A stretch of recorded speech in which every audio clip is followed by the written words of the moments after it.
जो सेशन है हमारा आज का, हम बात करेंगे, लाइव सेशन चल रहा है हिस्ट्री के ऊपर।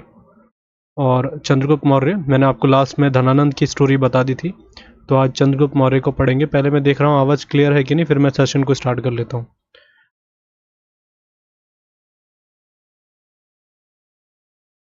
बस 1 मिनट लगेगा।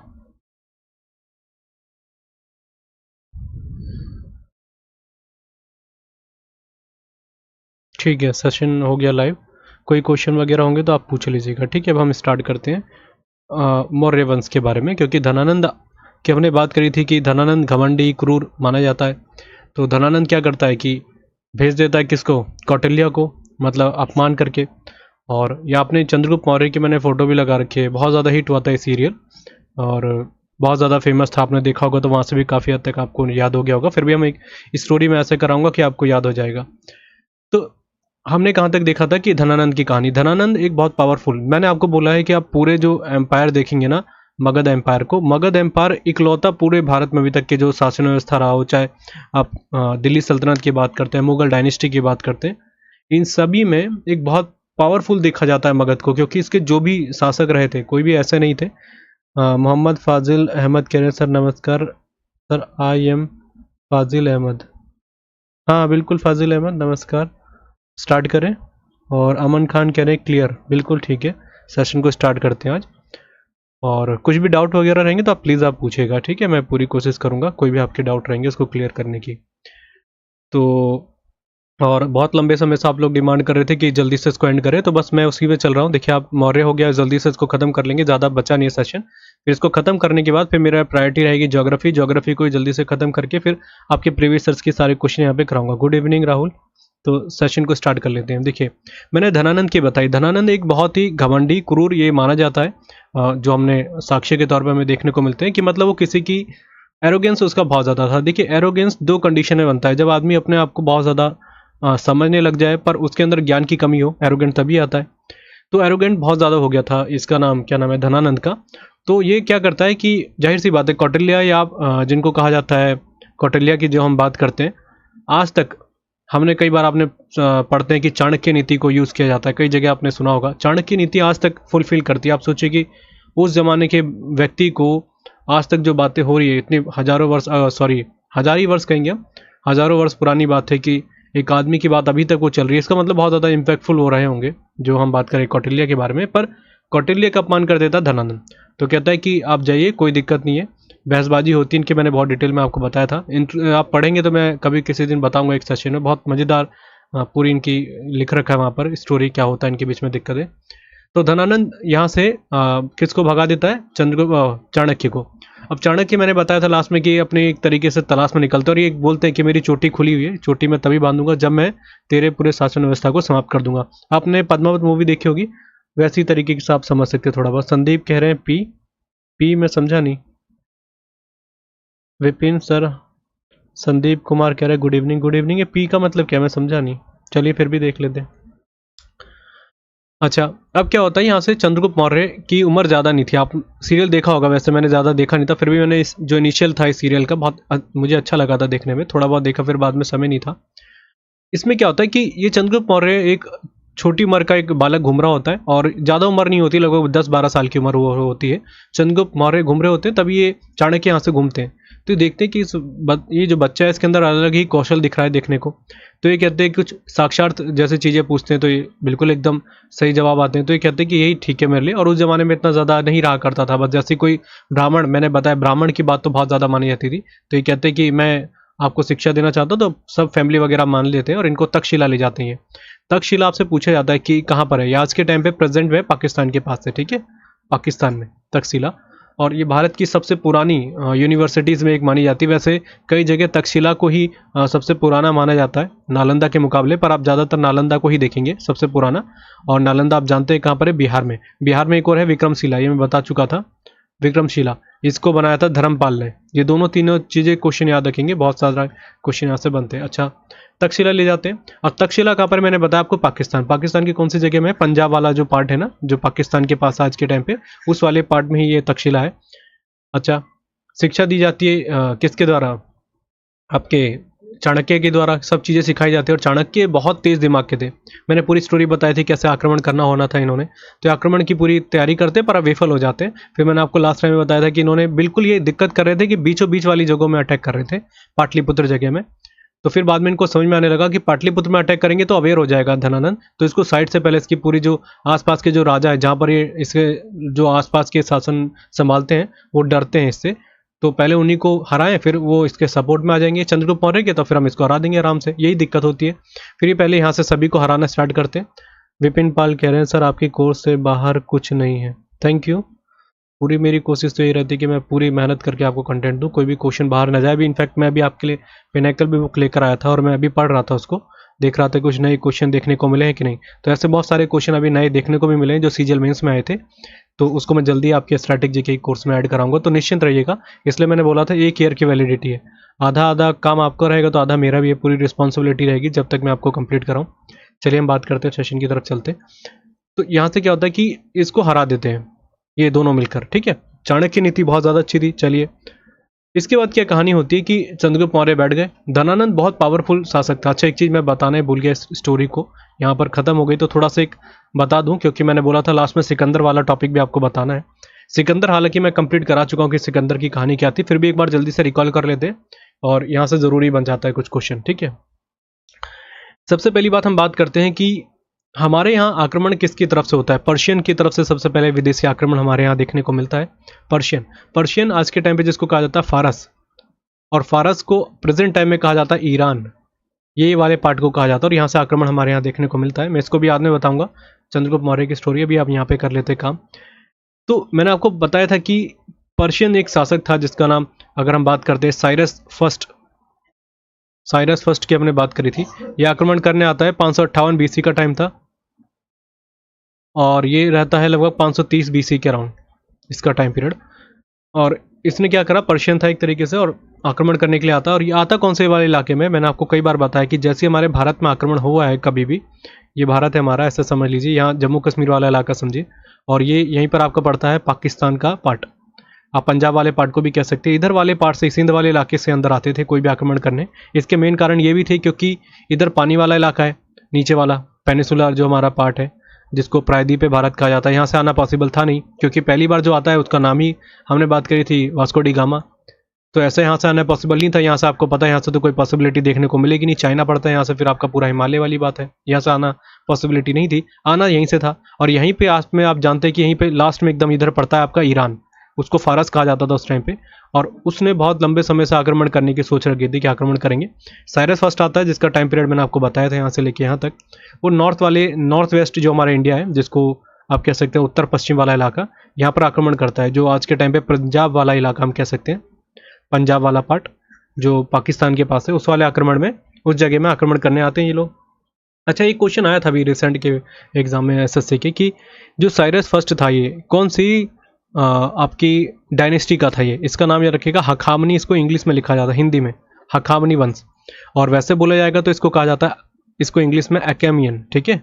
वैसे इसको हखामनी पढ़ा जाता है पर अलग अलग प्रोनाउंसिएशन है। ये इसका एम्पायर था, बहुत बड़ा एम्पायर था इसका, और इसी से आता, और इसने आक्रमण करा, पर हाँ इतना ज़्यादा इम्पैक्टफुल नहीं रहा इसने, पर हाँ पूरे वाले जो इलाके हैं इधर वाले भारत के जो ऊपर वाला पार्ट है, जो आज के टाइम में पाकिस्तान एग्जिस्ट करता है इधर वाले पार्ट में, इस वाले को पूरा इसने कैप्चर कर लिया। अच्छा, इधर के बाद क्या होता है, फिर धीरे धीरे इसने, देखिए आप खुद सोचिएगा, ईरान वाला इलाका, आप थोड़ा मैप में सोचे, मैंने मैप लगाना भूल गया, नहीं तो मैं बताता आपको अच्छे से। ईरान वाला पार्ट, इधर आपका बेबीलोन वाला इलाका हो जाता है, अफगानिस्तान वाला पार्ट, पूरे के पूरे इलाके पे अगर आप इधर नज़र लगाएंगे, एक बार मैप को ध्यान में रखिएगा अपनी, पूरे इलाके पे किनका अधिकार था, पर्शियन का था, मतलब फारस सारे यहाँ पर बैठे हुए थे, पूरी तरीके से उन्होंने अधिकार कर लिया था, इनफैक्ट भारत तक आ गए थे ये। तो इसके बाद क्या होती है कहानी की, ये तो इसने यहाँ तक काम करा, यहाँ तक आ गया था अंदर, ये जो हम साइरस फर्स्ट की बात कर रहे थे। फिर इसका बेटा आता है डेरियस प्रथम, जिसको कहा जाता है डेरियस, या दारा प्रथम भी कई जगह इसको बोला जाता है, दारा फर्स्ट, वैसे इसको डेरियस कहा जाता है, डेरियस फर्स्ट ऐसे लिखा जाएगा इसको। ये आता है। अब इसने क्या करा, इसने भी आक्रमण करा, इसने आक्रमण करके और अंदर वाले पार्ट तक आ गया ये, जैसे भारत का अंदर वाला पार्ट है ना, ये पाकिस्तान के थोड़ा सा अंदर आएंगे, जो हमारा सिंध वाला इलाका आ जाता है, उस सिंध से आगे थोड़े की तरफ ये आ गए अंदर डेरियस प्रथम ने। अब यहीं से आप सभी को कई बार पता होगा खरोष्टी लिपि के बारे में बात करते हैं कई बार, खरोष्टी लिपि, ठीक है। ये खरोष्टी लिपि जो है आपकी फारसियों के द्वारा ही लाई गई थी, और ये इसके बारे में आगे और डिटेल में बताऊंगा। क्वेश्चन एसएससी के बहुत सारे बने हैं यहाँ से खरोष्टी लिपि, क्योंकि इसी खरोष्टी लिपि को किसने यूज करा था आपके, मैं इंग्लिश में भी लिख लेता हूँ, खरोष्टी। खरोष्टी जो ये लिपि थी, खरोष्टी, या आप लैंग्वेज के तरीके से कह सकते हैं, इसको स्क्रिप्ट कह सकते हैं इंग्लिश में, इसको यूज किया गया था अशोक के द्वारा। अब ये अशोक ने क्यों करा था, इसको मैं बहुत आगे बताऊंगा जब अशोक वाला, सम्राट अशोक के बारे में हम डिटेल में पढ़ेंगे। तो अशोक का करने का मेन पर्पस भी ये था कि इस वाले इलाके में जो ये आपका फारसी वाला इलाका था, ये सारे के सारे जो यहाँ लोग रहा करते थे, हालांकि वो इंडियन थे सारे, पर उनको यही सारी भाषा आती थी, खरोष्टी लिपि में समझते थे वो। तो अशोक को अपनी बात जो बौद्धिक तरीके से उन्होंने लिखनी थी, वो सारी बातें तो समझानी थी लोगों को, इसलिए उन्होंने खरोष्टी लिपि की स्क्रिप्ट लिखी। और वो भी वाला जो मैं बता रहा हूँ नॉर्थ वेस्ट जो वाला इलाका है, उस वाले इलाके में। ओवरऑल मेरे हिसाब से समझ में आ गया होगा। बाकी क्या कह रहे हैं सर, ऋतुराज कह रहे हैं sir please question. Please question मतलब मैं समझा नहीं, आप बताइएगा फिर मैं देख लूँगा। अच्छा, इस वाले पार्ट का हो गया। हम बात करते हैं नॉर्थ वेस्ट वाला जो रीजन था, वहाँ पर ये एंटर कर जाते हैं, और यहाँ पर एक तरीके से पूरा अधिकार हो गया। मैं पूरा इलाका बता रहा था आपको, थोड़ा सा और ध्यान कराता हूँ मैं आपको, क्योंकि बताना बहुत ज़रूरी है। इधर वाले पार्ट को समझेगा। देखिए भारत यहाँ से आ रहा है ना आपका, भारत, ये वाला पार्ट आप ऐसे लगा लीजिए। तो ये पूरा वाला पार्ट है ना जो पाकिस्तान यहाँ से जोड़ता है, और आप जानते हैं ईरान इस तरह पड़ता है आपका। इस पूरे इलाके में कौन बैठे हुए थे आपके, पर्शियन बैठे हुए थे, फारस के लोग बैठे हुए थे। यहीं से क्या होता है, खरोष्टी लिपि मैंने आपको पूरी समझा दी। हाँ, एक और चीज़ याद रखिएगा, हालांकि वहाँ पर हम बात कर लेंगे। खरोष्टी लिपि को ईरानी लिपि के रूप में भी जाना जाता है, और इसको राइट टू लेफ्ट लिखा जाता है, राइट टू लेफ्ट। ये आपके शायद एसएससी में आया था, मुझसे किसी ने पूछा था, मैंने देखा तो नहीं, और किसी ने मुझसे पूछा था कि पूछा गया था कि कैसे लिखा जाता है, राइट टू लेफ्ट लिखा जाता है, लेफ्ट टू राइट, या ऊपर से नीचे, ऐसे पूछा गया था ये खरोष्टी लिपि के बारे में। अच्छा, इस पूरे इलाके में मैंने आपको जो चीज़ बतानी थी। अब यहाँ से क्या होता है, एक आदमी, एक बच्चा कह सकते हैं, मैं आप क्वेश्चन आपके बाद में देखूंगा, मैं अपने तरीके से आपको पढ़ाना स्टार्ट कर देता हूँ। बाद में क्वेश्चन जो आपके होंगे मैं सारे इस सेशन में ख़त्म करके जाऊँगा, ठीक है। अब यहाँ पर एक कह सकते हैं सिकंदर एक नाम का एक सैनिक आ जाता है, ठीक है, और वो पूरी तरीके से आक्रमण करते करते इस पूरे इलाके में, ये पूरा इलाका वो सारा कैप्चर कर लेता। सोचिएगा फारस वाला इलाका जो आपका पूरा इलाका था, ये आप अफगानिस्तान इलाका आज के टाइम में, प्रेजेंट टाइम में समझ लीजिए, ये सारा जो आपका ईरान का इलाका था, सभी को जीतते हुए यहाँ तक आ गया था ये। अब ये आते साथ ही कहाँ पर पहुँच जाता है आपका, ये हालांकि मैं आपको बता चुका हूँ, फिर भी एक रिवीजन के तरीके से आपका काम चल जाएगा कि किस तरीके से हमें याद रखना है। और आपसे पूछा जाता है कि ये था कौन, यूनानी था, आप सभी जानते हैं यूनानी कौन, सिकंदर। अब सिकंदर की कहानी भी समझना थोड़ा सा इंटरेस्टिंग हो जाती है। हाँ, एक और चीज़ मैं बता दूं आपको, कई बार आता है कि अरमाइक, ये अरमाइक लिपि, अरमाइक लिपि कब पूछा जाता है, दूसरा नाम क्या है, ये ईरानी लिपि है, ठीक है, या आप खरोष्टी लिपि भी कह सकते हैं। खरोष्टी लिपि और थोड़ा इसमें अंतर है, पर दोनों आपसे पूछा जाता है कौन से इलाके में देखी जाती थी, तो मैंने आपको बताया था ये जो आज के टाइम में पाकिस्तान है, सिंध वाला इलाका, वहीं पर ये पूरी लिपि का यूज़ किया गया था अरमाइक। क्यों, कारण ये है क्योंकि जो ईरानी लोग थे वो यहाँ पर रहने लग गए थे, क्योंकि उन्होंने अधिकार कर लिया था। भारत, ध्यान रखिएगा, पूरी तरीके से अभी मौर्य काल के अंदर में नहीं आया था। जब धीरे धीरे आपका क्या नाम है, अशोक का टाइम आता, तब ये पूरा इलाका अंडर में आ गया था, पर अभी भी कई इलाकों में आपके विदेशी आक्रमणकारी बैठे हुए थे। ध्यान रखना आपको चीज़, कई बार हमारे दिमाग से निकल जाता है कि पूरी तरीके से भारत पे हमारा कब्जा न था, ऐसा नहीं था। जो पाकिस्तान वाला इलाका है ये अभी भी कैप्चर हो रखा था, कई बार इसमें आक्रमण करते थे हमारी कुछ लोग, फिर वो बाहर कर देते थे, ऐसे झगड़ा चलता रहता था, पर पूरी तरीके से आज़ाद नहीं था ये इलाका। अच्छा, अब मैंने बताया कि जन्म होता है अलेक्जेंडर का नाम, जिसका नाम सिकंदर था, जन्म होता है 356 बीसी में। अब उसने क्या करना था, मैसिडोनिया में, आप सभी को जानते हैं मैसिडोनिया में, वहाँ से आते हुए ग्रीस में जन्म होता है। मैसिडोनिया का पार्ट ही ग्रीस है, जैसा अगर हम बात करते हैं ग्रीस है ना, ग्रीस को आप एक कह सकते हैं छोटे पार्ट के रूप में, मैसिडोनिया के रूप में ये वहाँ से निकलता है। 356 में इसका जन्म होता है, बहुत छोटी उम्र में, 19 वर्ष की उम्र में इसके फादर इसको पूरा अपना समाप्त करके, जो इनकी जैसे निधन हो जाता तो इसको पूरा अधिकार दे देते हैं। अलेक्जेंडर को हम हमेशा, मैं खुद मेरे दिमाग में क्वेश्चन आता था कि सिकंदर को हम इतना सर्वोच्च क्यों मानते हैं, कि सिकंदर ने बोला है कि विजय कर लिया, पूरा विश्व जीत लिया, ऐसे कैसे जीत लिया, इतना आसान काम तो था नहीं, क्योंकि एक तरीके से विश्व एक है नहीं, अमेरिका भी है, बहुत बड़े बड़े देश है, और बीच में समंदर है।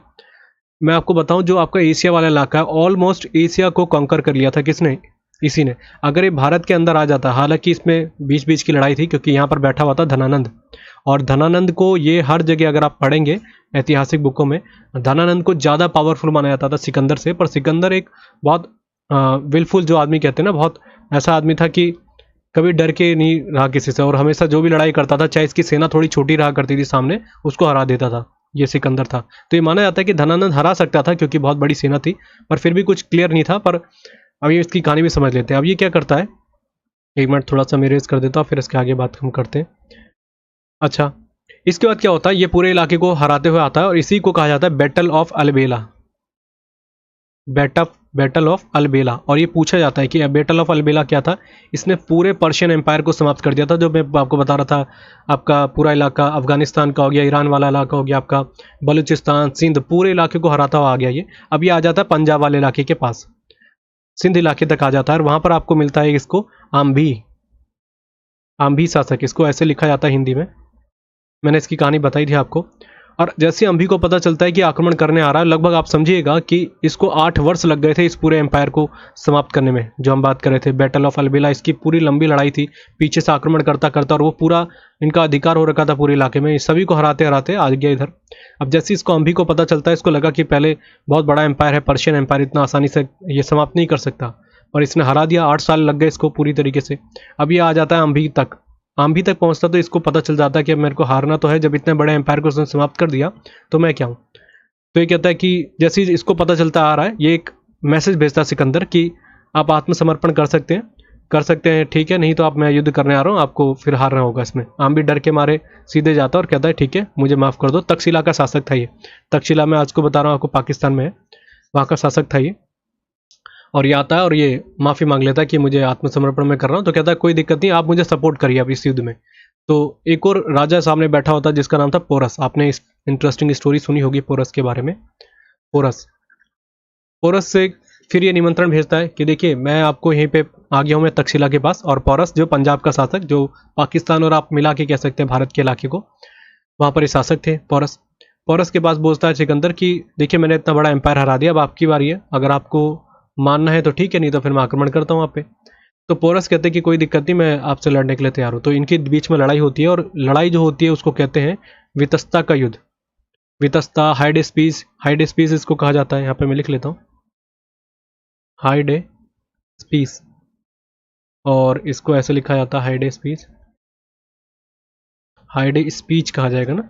और वितस्ता भी कहा जाता है, वितस्ता कह सकते हैं, झेलम कहा जाता है। अब ये दोनों को ही, झेलम के दोनों नाम थे, इसको अलग अलग नामों से जाना जाता था। वितस्ता पढ़ा जाता था कई जगह हाइड स्पीड बोला जाता था, इसलिए इसको दोनों नाम से बोला जाता है। या झेलम का युद्ध भी कहा जाता है।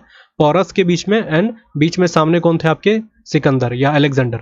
ये दोनों युद्ध करते हैं आपस में, और ऑब्वियसली बात है कि अलेक्जेंडर की जीत होती है इसमें। बहुत पावरफुल, बहुत ऐसे कहते थे कि महत्वाकांक्षी बहुत था अलेक्जेंडर, सिकंदर, और इसमें पोरस को हरा देता। पर बहुत इम्पैक्ट डाल देता है पोरस किसके सामने, अलेक्जेंडर के सामने। तो वो बोलता है कि देखिए मैंने आज तक ऐसा कोई शासक देखा नहीं जो छोटी सी सेना के साथ मेरे से लड़ गया और मेरे को बहुत ज़्यादा नुकसान भी करा है, और इसलिए मैं तुम्हें पूरा अधिकार तुम्हारा दे देता हूँ, तुम्हें यहाँ का गवर्नर बना के जा रहा हूँ मैं। देखिए एक आदमी हार गया, फिर भी उसको एक युद्ध के जो एक नियम होते हैं उस हिसाब से खुश होकर बोला कि गवर्नर में बना के जा रहा हूँ, तुम इस इलाके को अधिकार में रखो। हाँ, कोई मेरे खिलाफ आक्रमण करना आएगा तो अब आज से तुम्हारी ड्यूटी है कि तुम मेरे दोस्त हो, तो तुम मेरे लिए लड़ाई करोगे।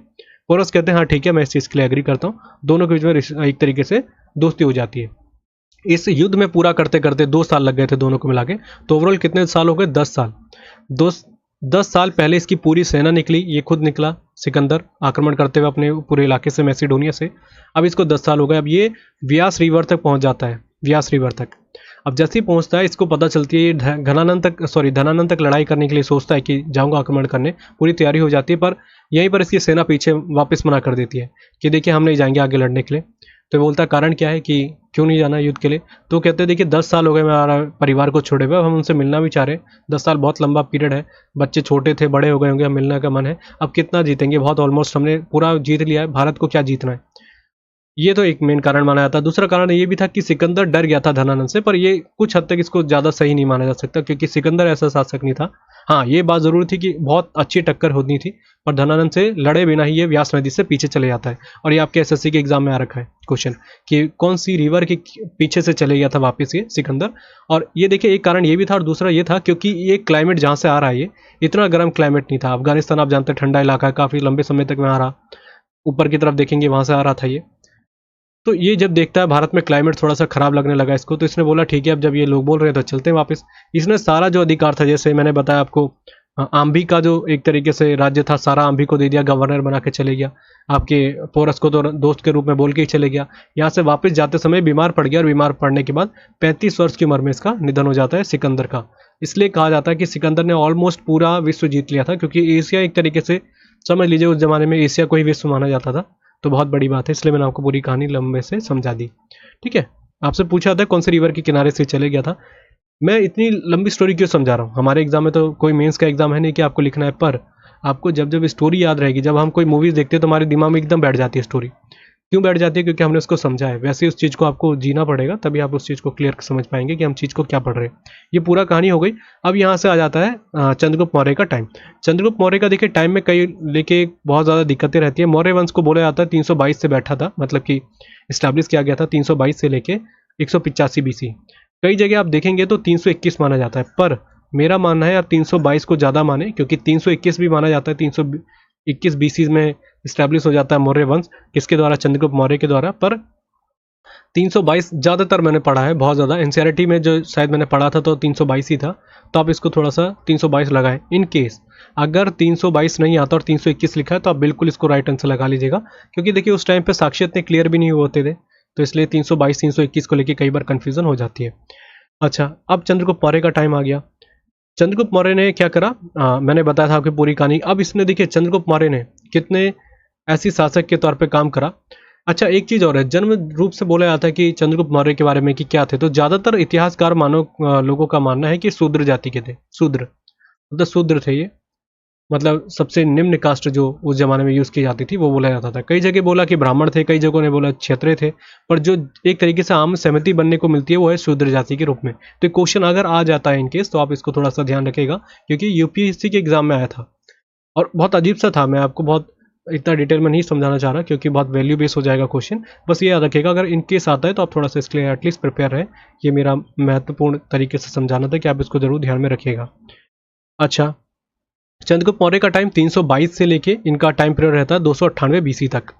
ठीक है, और ये ऐसे शासक रहे चंद्रगुप्त मौर्य, थोड़ा रेस्पेक्टेबल इसलिए बोला जाता है क्योंकि इन्होंने बाद में इनको रियलाइज हुआ, जैसे मैं सम्राट अशोक को बहुत ज़्यादा रेस्पेक्टेबल मानता हूँ, क्योंकि अभी मैं बताऊंगा इनकी कहानी क्या रहती है।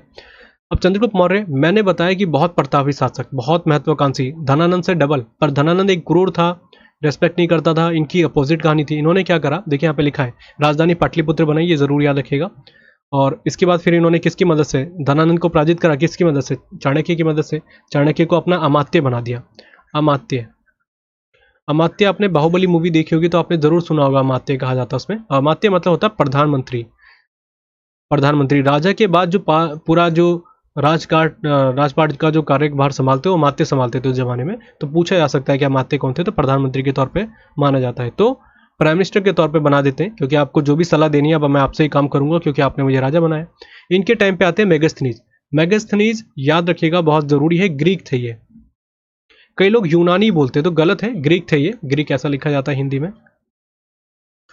अच्छा, ग्रीक थे ये मेगास्थनीज, और इन्होंने ही इंडिका बुक लिखी थी। देखिए इंडिका बुक के बारे में ज़्यादा डिटेल में नहीं आता, वैसे मैं चाहता तो आपको बताता। इंडिका में इन्होंने इंडिया के बारे में भी कई चीज़ों को बताया है, किस तरीके से क्या रहा है क्या नहीं।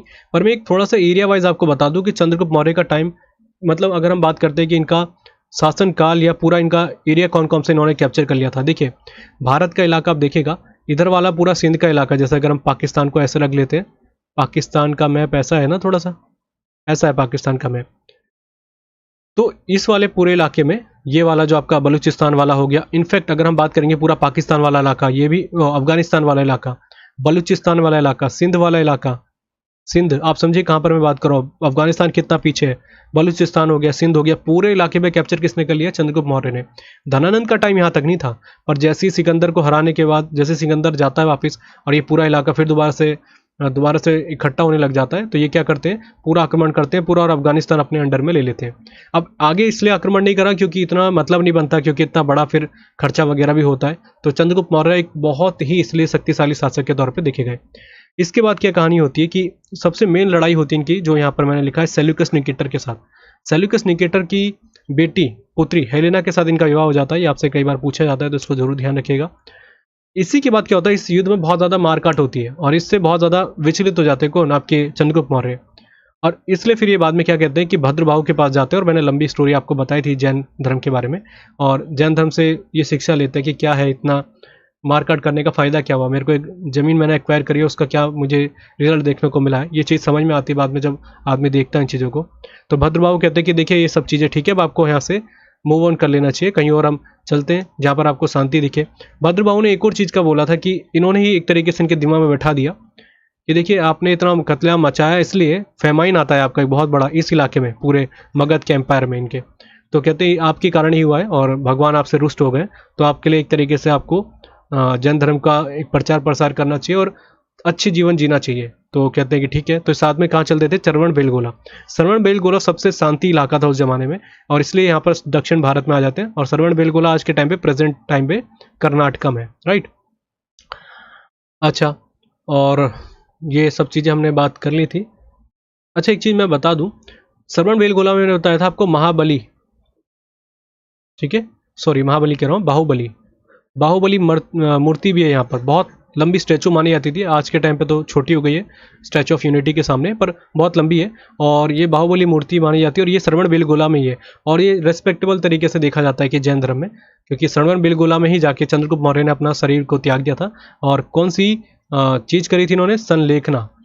संलेखना उसको कहा जाता है, ठीक है। ये कई बार एग्जाम में आता है कि जो जैन धर्म में अपने शरीर को त्यागते हैं उस विधि को क्या कहते हैं, तो उसको जरूर याद रखिएगा। संलेखना कहा जाता है या संथारा भी कहा जाता है, और मैंने आपको पॉलिटी के सेशन में बताया था इसको ऐसा लिखा जाएगा इंग्लिश में, संथारा, या इंग्लिश में ऐसे लिखेंगे संलेखना, राइट। तो ये दोनों चीज़ों को याद रखिएगा, दोनों में से कोई भी आ सकते हैं। मतलब क्या होता है कि अपने शरीर को आप त्याग रहे हैं। त्याग रहे कैसे, मतलब आपने खाना पीना छोड़ दिया तो जाहिर सी बात है आपका शरीर वीक होगा, वीक होते होते आपको मृत्यु हो गई। इसमें ये कहने का मतलब होता है कि आप मोक्ष को प्राप्त कर रहे हैं। तो ये श्रवण बेलगोला में अपना शरीर को त्याग देते हैं। कौन, बिंदुसार, सॉरी आपके चंद्रगुप्त मौर्य। चंद्रगुप्त मौर्य के बाद ये अपना शासनकाल अपने बेटे के नाम सौंप के चले जाते हैं, और इसलिए थोड़ा सा ये देखा जाता है कि इतना बड़ा राजपाट इन्होंने छोड़ दिया।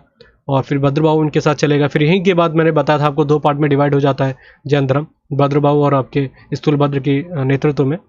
तो श्रवण बेलगोला में इन्होंने अपनी जीवन को एक तरीके से त्याग दिया। फिर इनके बेटे बनते हैं बिंदुसार। अब मैं थोड़ा सा और कुछ फैक्चुअल चीज़ें बता देता हूँ चंद्रगुप्त मौर्य के बारे में, जो आपको एटलीस्ट मेरे हिसाब से क्लियर होने चाहिए।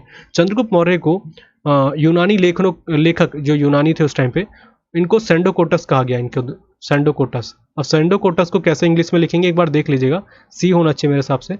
इसको हिंदी में ऐसे लिखते हैं, इनको सेंडोकोटस कहा गया था। किनको, आपके क्या नाम है, चंद्रगुप्त मौर्य को। चंद्रगुप्त मौर्य को पहली बात, हाँ दूसरी बात मैं बताने भूल गया, अमात्य बनाया गया था इनको चंद्रगुप्त मौर्य के चाणक्य।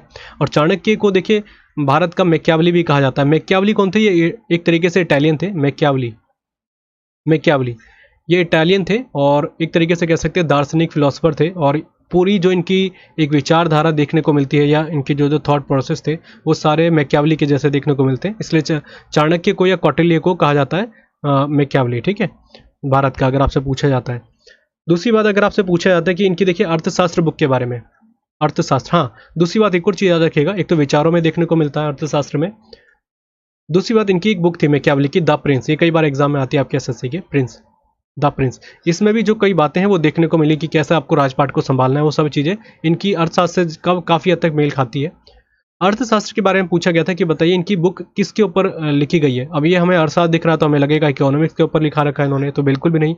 ये इनकी राजनीति के ऊपर थी, पूरी राजनीति, कि एक राजा को कैसे अपनी राजनीति संभालनी चाहिए, कैसे अपने पड़ोसियों के साथ व्यवहार करना चाहिए, किस तरीके की अपनी एक तरीके से डिप्लोमेसी होनी चाहिए। ये सभी बहुत पारंगत मानी जाती है। इसलिए ये भी माना जाता है कि चंद्रगुप्त मौर्य का शासनकाल इसलिए बड़ा रहा था, तो मेन कारण यही थे, ठीक है। तो ये सब चीज़ें मैंने बता दी, राजनीति से संबंध माना जाता है, और ये एसएससी के एग्जाम में आ रखा है कि बताइए इसका संबंध किससे है, और अर्थशास्त्र किसने लिखी थी, तो ये याद रखना है मान लिया। दूसरी बात, पाटलिपुत्र इनकी कैपिटल थी, ये भी हमारे दिमाग में क्लियर होगा। दूसरी इससे एक और इंपॉर्टेंट है, सुदर्शन झील। सुदर्शन झील का निर्माण करने वाले व्यक्ति का नाम था आपके चंद्रगुप्त मौर्य।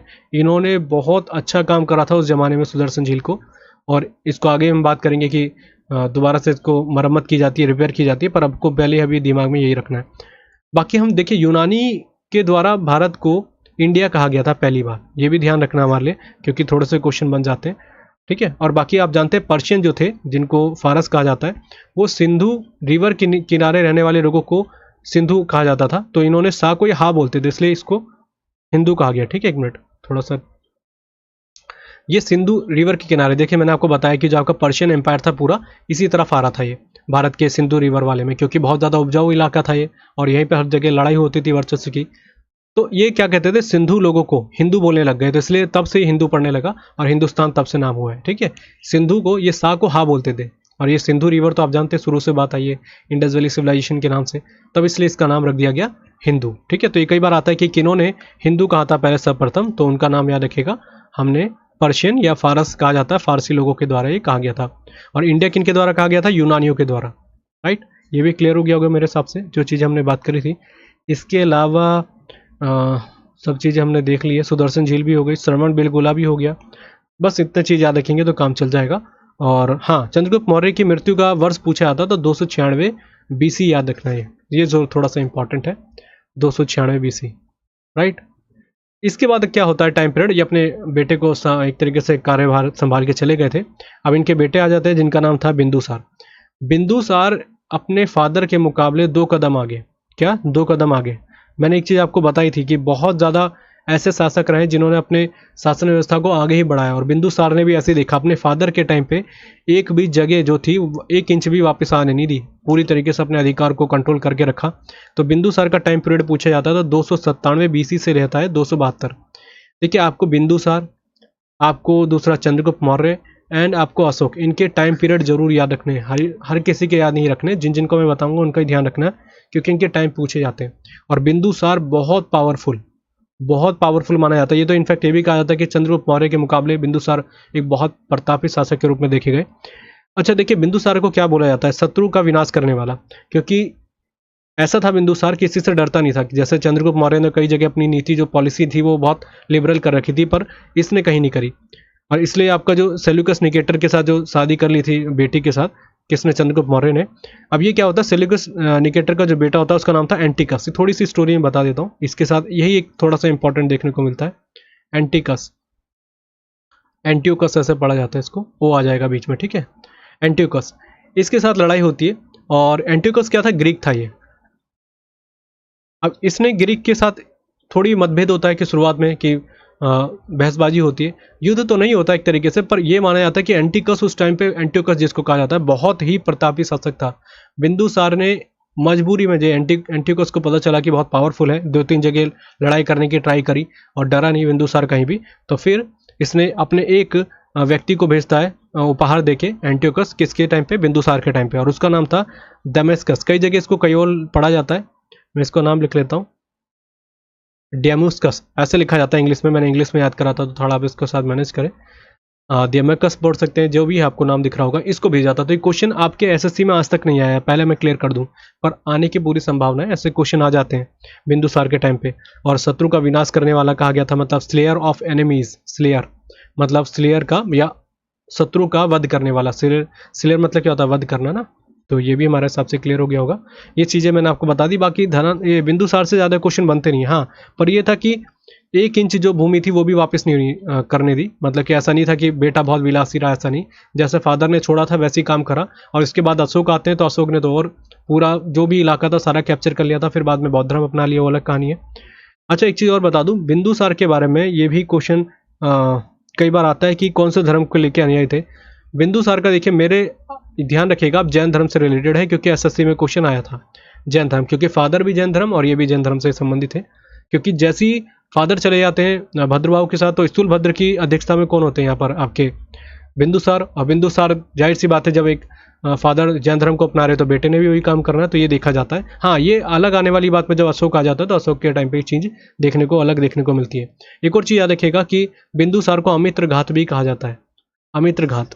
ठीक है, अमित्र घात भी नाम से कहा जाता है। और अमित्र घात को मैंने आपको बताया कि शत्रु का विनाश करने वाला, वही नाम है अमित्र घात। तो ये मेरे हिसाब से क्लियर हो गया होगा, मैंने जो चीज़ें आपको बताई थी।